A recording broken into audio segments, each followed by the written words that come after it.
നല്ല പ്രീമിയം ക്വാളിറ്റിയിൽ വന്നിട്ടുള്ള 4 ടൂ പീസ് സെറ്റുകളാണ് നമ്മൾ ഇവിടെ ഇൻട്രൊഡ്യൂസ് ചെയ്യാൻ പോകുന്നത്. ഇതിന്റെ നെക്ക് വന്നിട്ട് വി നെക്കിലാണ് വന്നിരിക്കുന്നത്. ഹാൻഡ്ലൂം കോട്ടണിലാണ് നമ്മളിത് കൊണ്ടുവന്നിരിക്കുന്നത്.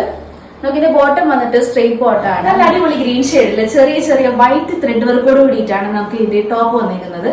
ലൈനിങ് അറ്റാച്ച്ഡ് ആണ്. സ്ലിറ്റർ ആണ് ടോപ്പ് വന്നിരിക്കുന്നത്. ബോട്ടം നമുക്ക് സ്ട്രെയിറ്റ് ബോട്ടായിട്ടാണ്. ഓഫീസ് യൂസിനും ഡെയിലി യൂസിനും പറ്റുന്ന നല്ല അടിപൊളി ടൂ പീസ് സെറ്റ് ആണിത്. നമുക്കിതൊരു പ്രീമിയം ലുക്ക് ഫീൽ ചെയ്യുന്നുണ്ട്. രണ്ടാമതായിട്ട് കൊണ്ടുവന്നിരിക്കുന്നത് പീച്ച് ഷെയ്ഡിലാണ്. എല്ലാവരുടെയും ഫേവറേറ്റ് കളറായ ലാവൻഡർ ഷെയ്ഡിലാണ് നമ്മൾ അടുത്ത ഷെയ്ഡ് കൊണ്ടുവന്നിരിക്കുന്നത്. ഈ കളർ എങ്ങനെയുണ്ട്? നന്നായിട്ടില്ലേ? അപ്പൊ ഇതാണ് നമ്മുടെ 4ാമത്തെ ഷെയ്ഡ് വന്നിട്ടുള്ളത്. ഇതിന്റെ സൈസ് വന്നിട്ട് M2XX നമുക്ക് അവൈലബിൾ ആണ്. നമുക്ക് റേറ്റ് വന്നിട്ട് 999 ആണ് വന്നിരിക്കുന്നത്.